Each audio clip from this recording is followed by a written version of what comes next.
Oke teman-teman, sekarang kita ketemu lagi dalam channel Bible Studio. Kita akan terus membahas seputar kekristenan, gereja, tapi dari sudut pandang biblikal. Masih bersama dengan Bro Handri Chandra di sini.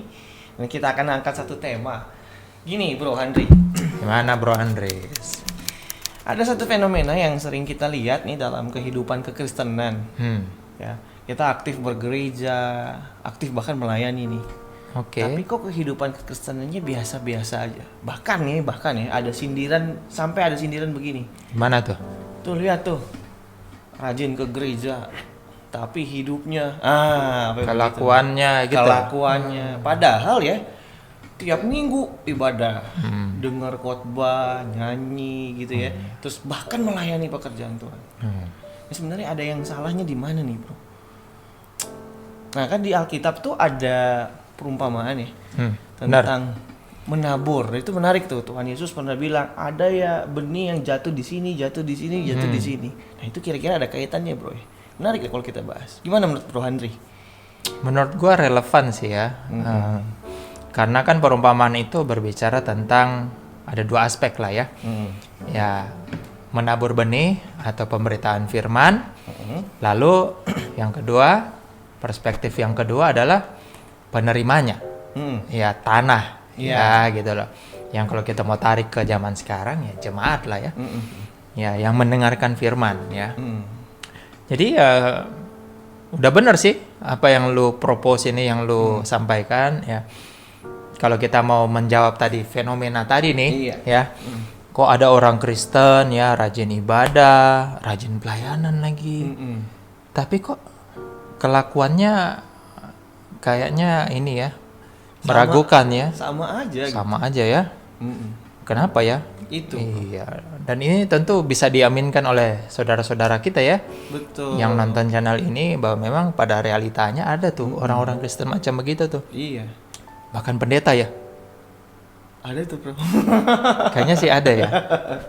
Ya udah, kita nggak usah bahas lah yang begitu-gitu. Kita mau balik ke Bible ya. Baik, baik. Nah, jadi dalam hal ini kita bisa belajar tentu dari apa yang Tuhan Yesus ajarkan di perumpamaan tentang penabur, ya. Nah, perumpamaan ini ada di 3 Injil sinoptik ya. Matius, Markus, Lukas. Dan dibahas dalam, ada sedikit perbedaan-perbedaan yang tidak terlalu signifikan. Tapi kalau rekan-rekan punya waktu silahkan baca semuanya itu ya. Saya ambil dari perspektif Matius yang ada di Matius 13 ya. Nah, jadi ada di situ kan kita ngomong ada penabur ya. Nah, sebelum itu kita mesti tahu ini perumpamaan, Bro. Ya, perumpamaan itu apa sih? Ya. Perumpamaan itu kan kisah hidup sehari-hari tuh. Ya, yang mana Tuhan Yesus gunakan untuk mengajarkan kebenaran. Iya, kalau bahasa kerennya di khotbah sekarang itu ilustrasi, Bro. Iya. Tapi nah ini gaya waktu itu ya, perumpamaan.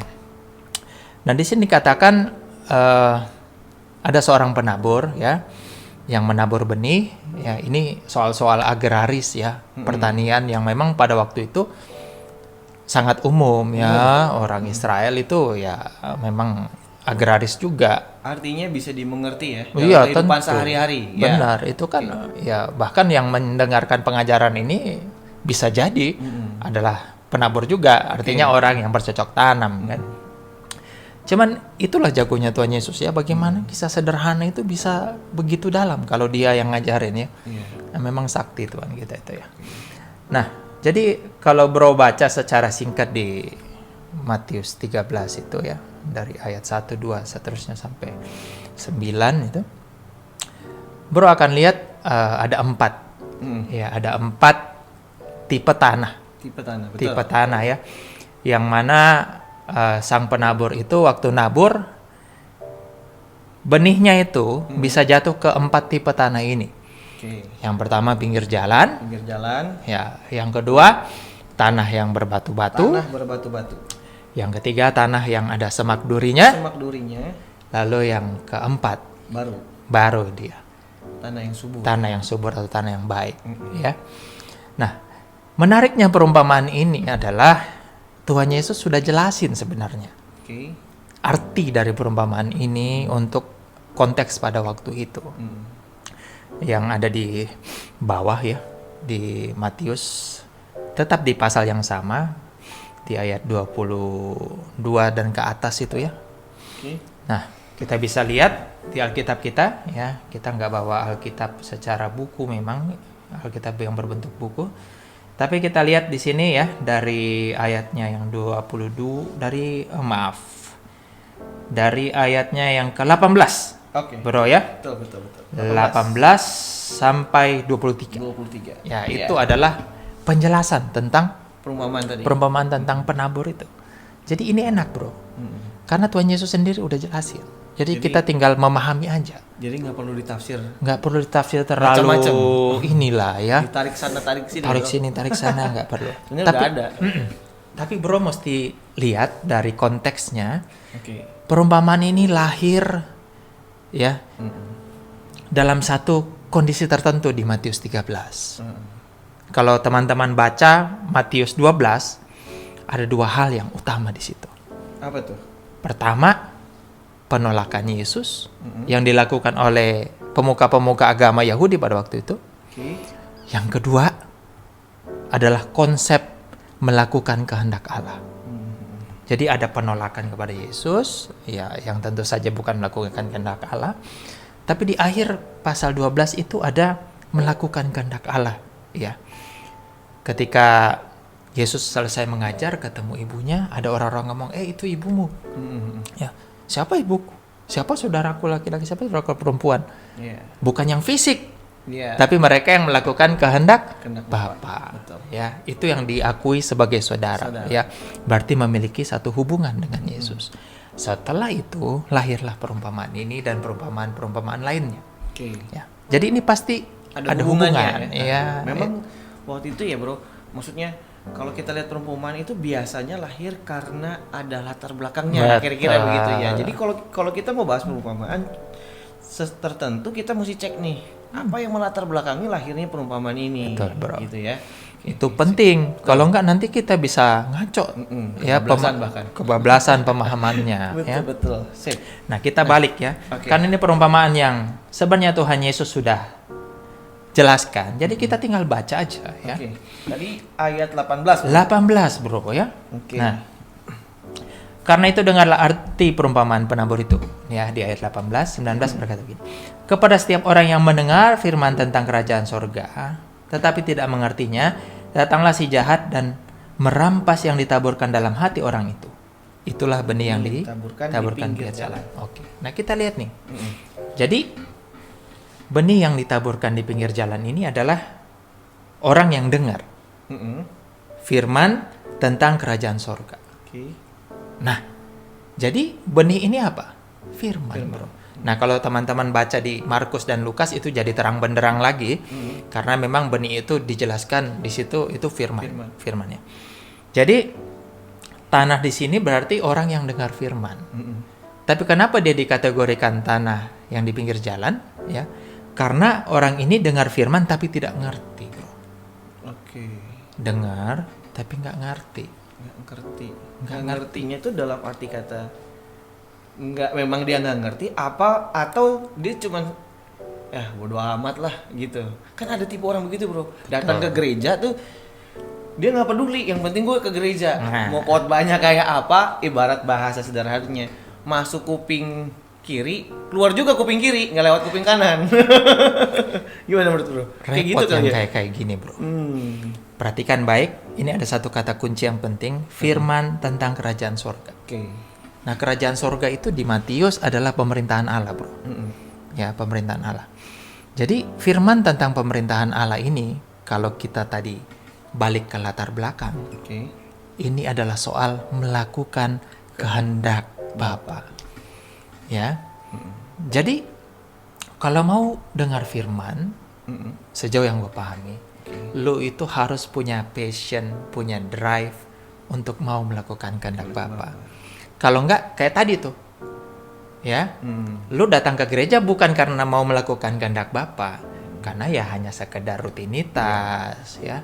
Syariat agama lah. Iya. Kan gue Kristen, masa ke gereja, gitu. Itu masih bagus. Kalau sekalian ke mall, iya. ya kan? Oke. Ya lumayan kan. Dan- Kata orang peribahasanya satu batu dua burung Oh kena, bro, iya. ya. Sekali dayung, dua tiga pulau terlampaui. benar, ya.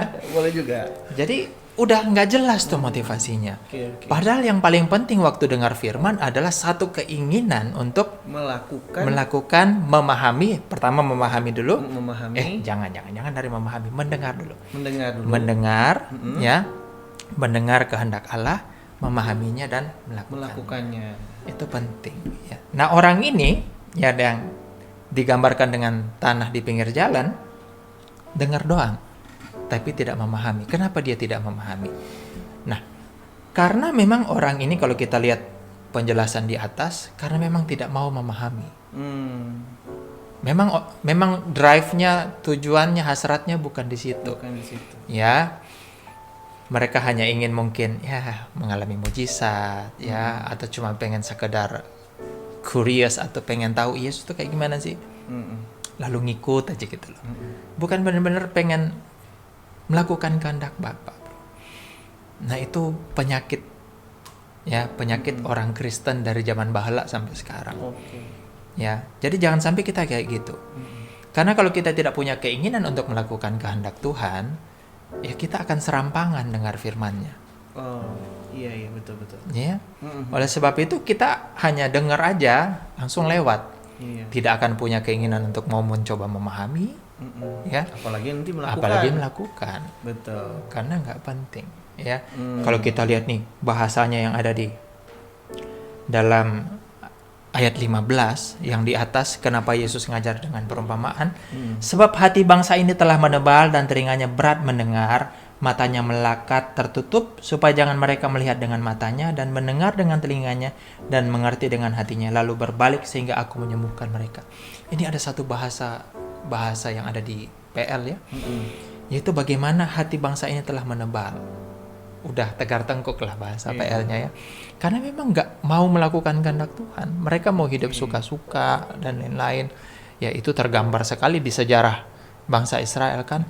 Mau nyembah berhala, Tuhan suruh jangan koalisi dengan ini, mereka melawan, akhirnya dihukum dan lain-lain. Ya itulah penyakit manusia. Ya. Nah ini bahaya. Jangan sampai seperti itu. Jadi jangan sampai benih itu tertabur di pinggir jalan. Jangan sampai rekan-rekan ke gereja, sekarang kan konteksnya udah nggak ke gereja lah, ya. Dengar di YouTube, ya. Ya. Ibadah online, ya. Ibadah online itu apa sih drive motivasi kita? Biar nggak ada rasa bersalah atau gimana? Ya. Atau apa? Ya, apakah kita punya kerinduan? Nah, itu yang penting. Untuk melakukan tadi. Untuk mendengar dan memahami dan melakukan kehendak Bapa. Itulah firman tentang kerajaan Allah. Kita mau cari itu enggak? Ya, kalau enggak ya selesai, nasib kita sama. Cuma dengar firman tapi tidak akan pernah bisa berbuah, tidak akan pernah bisa kita pahami, tidak akan pernah bisa apalagi kita lakukan. Ya, yang ini bahasanya itu ada si jahat merampas benih itu. Ya udah selesai. Ya, nggak bisa. Nah, lalu ada yang kedua nih, bro. Ya, itu kan respon pertama, dengar doang, tapi gara-gara hatinya itu juga nggak mau melakukan atau nggak punya kerinduan untuk mengerti kehendak Tuhan, akhirnya ya omong kosong firman-Nya. Lalu ada yang kedua nih, tanah yang berbatu-batu. Ya, benih yang ditaburkan di tanah yang berbatu-batu ialah orang-orang mendengarkan firman. Jadi ini sama nih, semua dengar firman dan segera menerimanya dengan gembira. Haleluya. Menerima, ya. Menerima dengan gembira lagi. Ya. Senang. Waduh, keren ya. Waduh, aku diberkati ya oleh firman Tuhan, ya. Tapi perhatikan, karena ini tanah berbatu-batu, jadi ayat 21 nih, ya. Iya, 21 nih. Tetapi ia tidak berakar dan tahan sebentar saja. Nah, itu tanah yang berbatu-batu kayak gini, bro. Jadi biasanya itu ada batu-batu kerikil gitu, tapi ada lapisan tanah tipis di atasnya, ya. Jadi begitu ada benih jatuh situ, dia memang bisa tumbuh, tapi karena di bawahnya batu, akarnya nggak bisa menyebar. Terus kena panas matahari lagi. Ya, jadi nggak lama. Makanya di sini dibilang ya, apabila datang penindasan atau penganiayaan karena firman itu, orang itu pun segera murtad. Itu kuncinya, bro. Mm. Ya, penganiayaan karena firman, penganiayaan karena melakukan kehendak Bapa. Ya kan? Tuhan Yesus sudah berkali-kali ngomong di Injil Matius, ya, kalau mau ikut aku itu lu mesti pikul salib, sangkal diri kan, baru ikut aku. Lu bisa dibenci keluarga lu, bro. Ya, banyak lu bisa meninggalkan segala sesuatu gitu. Banyak resiko, banyak harga yang harus lu bayar gitu loh, untuk melakukan kehendak Bapa. Nah, ini yang menjadi penting. Apakah kehendak Bapa itu benar-benar penting nggak buat kita? Bisa masuk dalam hidup kita, lalu berakar nggak di kita tuh? Ya, sampai itu menjadi keinginan untuk melakukan kehendak Bapa. Kalau benar-benar kita punya keinginan yang kuat akan hal ini, mau ada penganiayaan pun kita tidak akan pernah goyah. Nggak mundur ya. Nggak mundur ya. Apalagi murtad ya. Apalagi murtad, bro. Betul. Ya, karena firman Tuhan yang sudah kita dengar, ya, itu kita terima, lalu kita biarkan firman itu ada di dalam hidup kita, ya, bertumbuh gitu loh. Kita mau melakukan itu. Umpama gini, gua kasih contoh aplikasinya. Ada satu hal yang sulit dalam kekristenan, umpama membenci musuh. Ya, itu melakukan kehendak Bapa kan, membenci musuh. Kasihilah musuhmu dan berdoalah bagi mereka yang menganiaya kamu. Ya kan gitu. Ini nggak mudah, bro. Ya, nggak mudah. Nah, tapi kalau memang kita punya satu keinginan, oke Tuhan, ini yang benar, gue mau lakukan. Ya, ketika ujian itu datang, ya, umpama ada orang menganiaya kita, menipu kita, umpama, ya, melukai kita, memfitnah kita, apapun itu, ya. Tapi ketika itu terjadi dan firman Tuhan itu kita sudah pahami dan kita mau hidupi, kita bisa lakukan. Kita bisa mengasihi musuh. Ya, jangan sampai kita tahu, oh iya, Tuhan ngajarin itu di sini ya. Oh iya, kita harus memang mengasihi musuh. Tapi kita tidak punya keinginan untuk mau melakukan itu, tidak punya keinginan untuk mau melakukan kehendak Bapa itu, ya selesai, bro. Padahal ya sebenarnya kalau bisa dibilang ya, sebenarnya nggak ada orang Kristen yang nggak ngerti loh, nggak ada orang Kristen yang nggak ngerti bahwa untuk kita ayat tadi. Satu aja contohnya tuh ya, mengasihi musuh. Gue yakin semua orang Kristen tahu ayat itu. Dan mungkin sering dengar, tapi memang prakteknya susah, bro. Nah, itu dia. Nah, jadi kalau menurut kalimat tadi itu maksudnya bahwa jangan sampai kita punya hati seperti tadi ya, ada batu-batunya, sehingga firman itu nggak bisa berakar kuat. Ketika kita diuji untuk melakukan kebenaran, kita bisa mundur dan lain sebagainya. Betul, bro. Okay. Nah, ini bahasanya di Injil yang lain itu tes juga. Ini kan penganiayaan. Bahasanya di Injil yang lain tuh ada juga ujian, ya, tes. Jadi ini memang bisa luas gitu loh. Tapi itu lagi, ya, apakah firman Tuhan itu sampai nggak di dalam hidup kita? Sampai dalam nih, pengen kita lakukan nggak? Atau cuma sampai di sini, telinga aja, ya. Betul. Terus sampai euforia aja, wih keren ya, bagus ya, bener. Moralnya Kristen itu tinggi banget ya, bisa begitu. Tapi cuma sampai situ. Ya, nggak ada actionnya juga, nggak ada. Oke, gue mesti lakukan.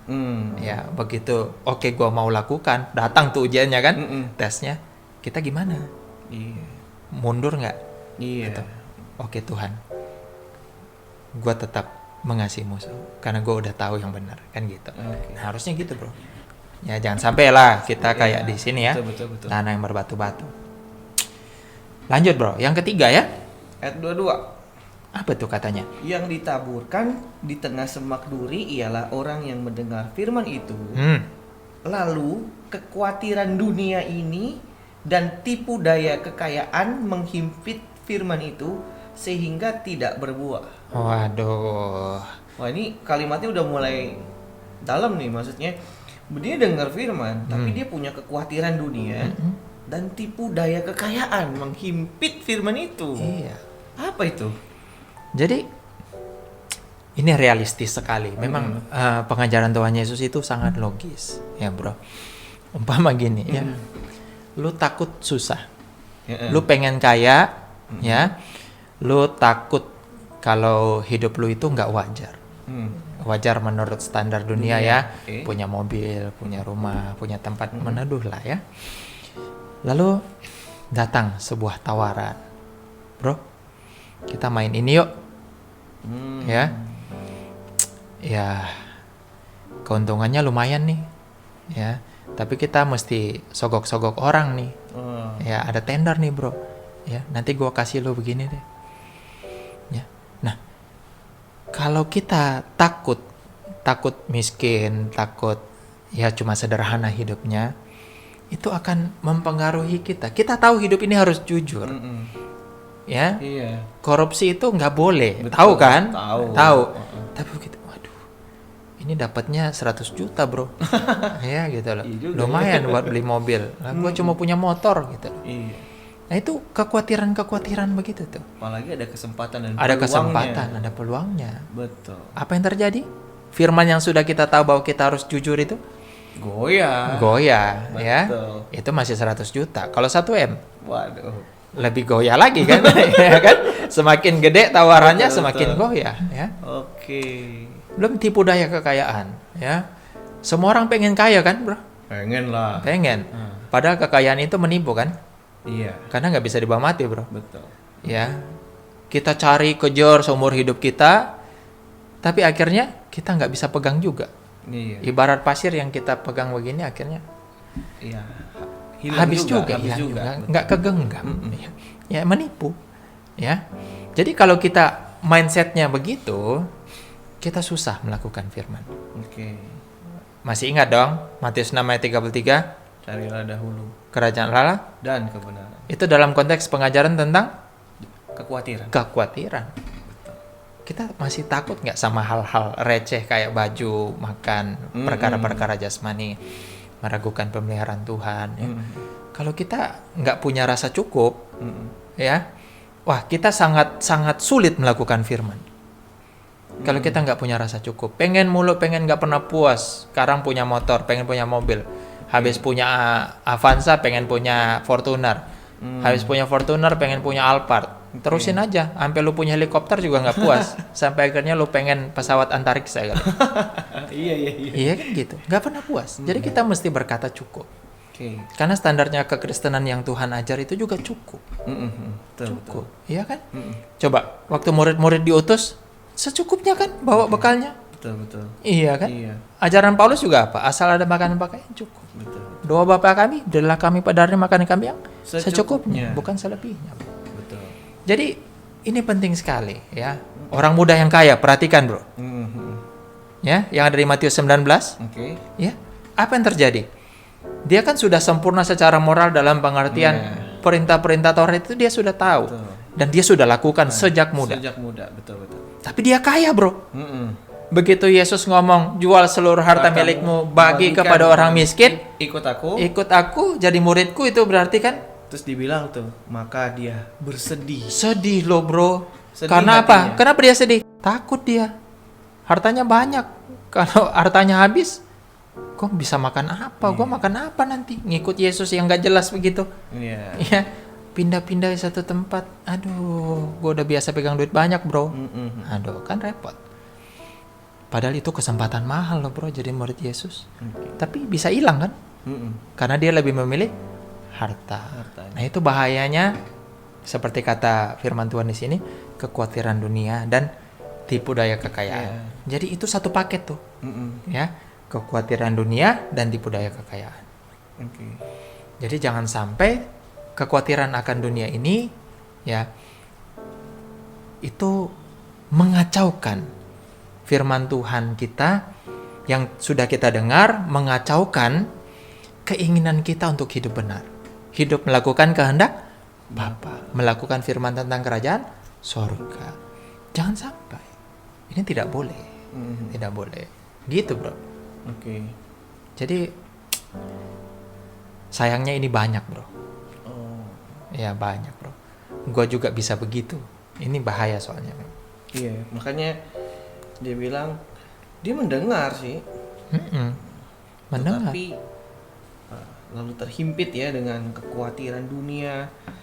dan tipu daya kekayaan tadi, sehingga tadi dikatakan dia nggak lagi berbuah. Tidak berbuah. Mm. Firman Tuhan jadi nggak bisa kita lakukan, Betul, bro. betul. Ya, benihnya nggak berbuah. Kita akan lebih memilih ya tadi. Bagaimana biar bisa hidup Ya, wajar, ada kompromi ya. kompromi. Nah, itu Kompromi. kata kunci yang bagus banget. Bisa Kompromi.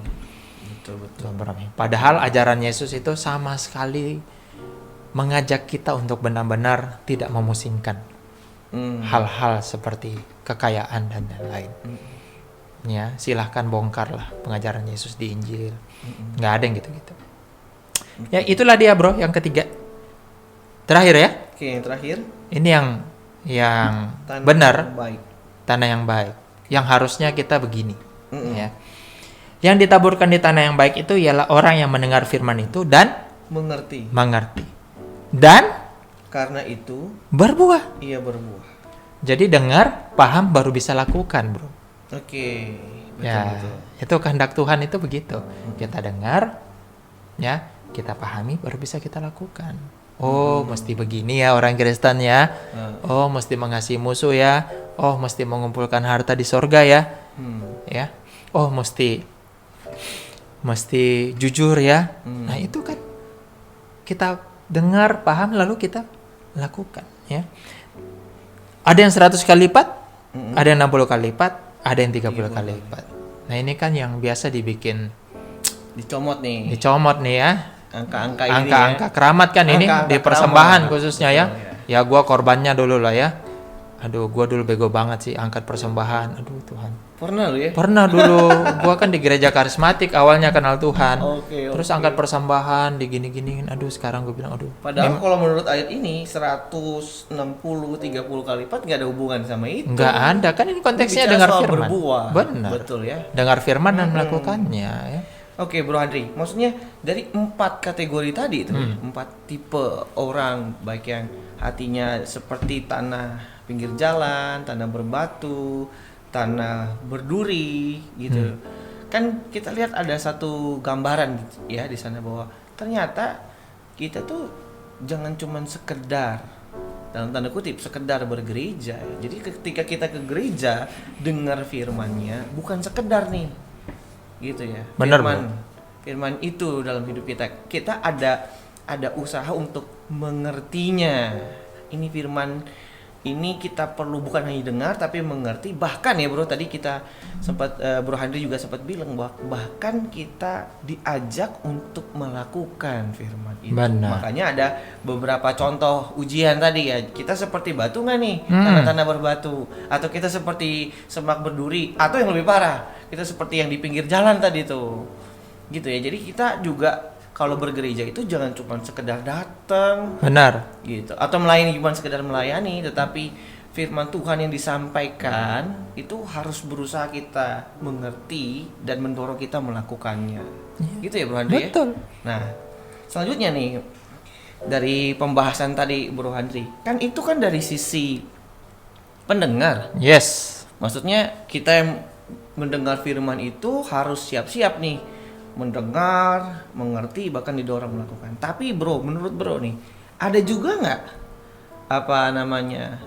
dari sudut pandang firman yang ditabur? Nah, Firman seperti apa juga yang harus kita mengerti dan mendorong kita untuk melakukannya? Karena begini bro, kalau ngomong soal ini nih, semua mengklaim firman itu makanan rohani loh bro, ya kan? Yes. Itu kita udah mendengar lah. Oh, gue dengar firman kok, gue tiap minggu gue rajin kok dengar firman, rajin kok gitu ya. Maksudnya firman itu juga mengena kok gitu dah. Ini ngomongin firmannya, tapi kan pertanyaan sekarang, ini firman yang gimana nih bro? Apakah ada juga hubungannya firman yang didengar itu yang mendorong untuk kita melakukan kehendak Bapa? nah, itu dia bro. Ini pertanyaan kritis dan memang sangat relevan ya bro. Mantap sih lo nanyanya ya. Jadi dari sisi pendengar sudah ada tadi jemaat lah ya. Sekarang dari sisi pemberita firmannya. Atau benihnya tadi Benih. tuh, firman seperti apa nih? Iya. Pertanyaan gua bro ya. Yang Yesus ajarin apa sih? Kalau tadi kan tentang kerajaan Allah. Kerajaan Allah. Apa itu tadi yang seperti yang gua sudah katakan? Melakukan kehendak Bapa. Melakukan kehendak Bapa, bro. Melakukan kehendak Bapa. Jadi apa sih yang mesti diajarkan di gereja sehingga itu bisa dikategorikan benih? Yaitu kehendak Bapa. Oke. Itu abstrak sih, bro. Abstrak ya. Tapi kalau kita mau sederhanakan, Oke. ajarin aja apa yang Yesus ajarin, bro. Oh. Amanat Agung kan gitu, bro. Yang dari Pemuritan. Matius juga. Pemuritan kan? Ajarlah mereka untuk melakukan segala sesuatu yang telah ku ajarkan kepadamu. Ya, jadi itu kan, ya. Ini kan nyambung sama yang kemarin kan Kemarin kita, kita bahas, ya, iya, betul, pertemuan betul. kita. Jadi jemaat gereja mula-mula juga bertekun dalam pengajaran para rasul yang isinya tentu saja dua hal, ya, PL dalam kaitannya Kristus, Yesus Mesias, ya. lalu ajarannya Yesus. Betul. Ya, kembali lagi, itu yang diajarin gereja bukan Oke. hari ini, gitu loh. Gereja-gereja yang ada sekarang itu ngajarin apa? Yang kalau kita mau jujur, nggak semua ngajarin ajaran Yesus. Waduh. Nggak semua ngajarin bagaimana melakukan kehendak Bapa. Walaupun ada klaim-klaim loh. Walaupun ada klaim-klaim. Karena yang dipakai juga ayat, bro. Mau Iya. gimana lagi? Karena Tapi masing-masing ya. iya, tapi jemaat juga harus sadar. Sesadar-sadarnya, apakah firman Tuhan yang mereka dengar setiap minggu itu membawa mereka semakin bisa melakukan kehendak Bapa yang ada di dalam Alkitab atau tidak? Khususnya dalam ajaran Yesus. Iya betul. Ya, apakah jemaat diajak untuk semakin hidup kudus, semakin bisa mengasihi sesama, semakin jujur, ya kan? Itu tadi akhirnya menghasilkan buah-buah kehidupan yang bisa dilihat orang. Betul, bro. Sehingga nggak ada sindiran lagi tuh bro. Iya, kayak tadi apa sindirannya? Iya, Kristen kok begitu ya? Iya. Aduh, rajin ke gereja. tuh. Waduh, rajin ke gereja. Bahkan ada yang bilang, melayani itu. Aduh, apalagi ya. Tapi dalam kehidupan sehari-harinya tidak ada buahnya. Kan ini apa yang salah nih? Setiap hari dia dengar firman, tentu kan bukan firmannya. Iya. Hatinya. Oke, kita bahas nih kedua-duanya. Ternyata memang selain hati yang kita persiapkan nih kitanya mengerti, lalu mendengar tadi mengerti dan mau melakukannya. Tentu kita mesti selektif ya, bro. Betul. Selektif dalam arti kata kita juga harus mulai belajar untuk mendengarkan firman-firman makanan rohani yang dalam tanda kutip ya memang benar-benar mendorong kita untuk bertumbuh dan melakukan kehendak Bapa tadi. Ajaran Tuhan Yesus deh Ajaran yang Tuhan harus Yesus. kita dalami ya. Benar. Bro. Gitu. Itu yang menarik ya sebenarnya. Jadi sama seperti gini, bro. Ini bahasa sehari-hari aja. Iya, santuy, Kalau bro. kita kan tentunya juga selektif soal makan kan. Benar Kita dong. ngerti banget tuh makanan yang enak. Tapi kan sekarang masalahnya nih bro, bukan masalah enak, sehat nggak makanan itu. Kan tujuan makan kan supaya kita jadi sehat kan. Aduh. Masalahnya sehari-hari ini banyak makanan yang enak tapi kan nggak menyehatkan. Betul. Yang berbahaya malah ya. Berbahaya. Yang satu sisi lagi makanan yang sehat itu gak enak bro. Iya. Bener nggak? Betul. Nah kadang-kadang kita yang kayak gini ngerti. Kita ngerti membedakan mana makanan sehat. Kita udah tahu gitu ya. Ini mana sehat, ini enggak ya. Ini enggak. Iya, tapi kan kadang-kadang kebablasan Iya. juga gitu ya. Kita kebablasan juga. Cuman yang disayangkan adalah ternyata nggak cuma soal kayak gini ya nih. Terhadap makanan rohani kita pun kita mesti selektif, bener nggak? Otomatis, bro. Nah, supaya pertumbuhan kita juga sehat. Iya, jangan habiskan waktu kita dengar firman Tuhan yang nggak jelas lah. Yang ngajarin kita kaya, sukses. Aduh, masa sih Yesus nggak ngajarin gitu, bro? Makanya jemaat yang dikasih Tuhan, bacalah Alkitabmu gitu loh. Ya lihatlah apa sih yang Yesus ajarkan dan apakah pendetamu ngajarin itu. Kalau enggak, ya udah carilah yang lain gitu loh. Oke. Ya ini mempengaruhi lu bisa melakukan kehendak Tuhan atau enggak. Masalahnya di situ, bro. Iya. Ya kan? Lu melakukan kehendak Tuhan atau enggak di hidup lu yang singkat ini loh, yang kata firman itu. Jadi don't waste your time, jangan habisin waktu lu dengerin sampah. Oke. Ya. Orang-orang yang hanya menjual popularitas, memberitakan firman Tuhan yang sembarangan, yang juga tidak akan mengubahkan hidup lu jadi lebih benar. Oke. Ya, sehingga orang bisa sindir lu Kristen, pelayan Tuhan, tapi gitu-gitu aja karena lu juga nggak berubah. Lalu lu mesti sadar hal ini gitu loh. Iya betul. ya kita sih nggak ada maksud apa-apa kan bro. Iya. Kita hanya melihat satu realitas dan kita ingin berusaha Melihatnya ya, dari apa yang Alkitab apa yang ajarkan. kita ajarkan supaya kita bisa berbenah kan gitu bro. Betul, betul, betul. Gue juga mesti berbenah, lu Iya, juga, betul. teman-teman kita semua juga. Betul, betul. Gitu bro. Nah, terakhir nih Bro Handri. Oke terakhir ya. Nanti bosan lagi orang Oh, ya, iya. terlalu lama kita ya. Ini pendapat Bro Handri saja ya. Maksud kita sharing. Nah, seakan-akan kan kalau kita ngomong kayak gini, seakan-akan nih kita nih anti kekayaan, anti berkat gitu. Padahal kan sebenarnya kita punya sudut pandang tersendiri, bener nggak? Betul. Tentang kekayaan itu dan berkat itu. Karena Betul. menurut gue ya, maksudnya Tuhan juga sebenarnya nggak pernah dalam tanda kutip ya melarang orang kaya sih. Cuman kan yang sering kali jadi masalah adalah perspektif orang itu terhadap uang, kekayaan dan lain sebagainya. Gimana Bro Handri? Duit, kekayaan itu netral bro. Mm-mm. Cuman pada realitanya manusia pada umumnya kalau udah ketemu duit, kekayaan itu bisa berubah bro. Tuh. Ya, coba pendeta yang sebelumnya biasa-biasa aja, terus tiba-tiba jemaatnya banyak, berubah nggak dia? Berubah bro. Mm-mm. Ya, gaya hidupnya naik bro. Iyalah. Iya kan? Makanya ada pastorin style kan bro? Iya. Iya. Ya. Nah itu bahayanya. Perhatikan baik, ya kata Alkitab kekayaan itu menipu. Menipu. Jangan sampai lu ketipu. Oke. Gitu aja bro.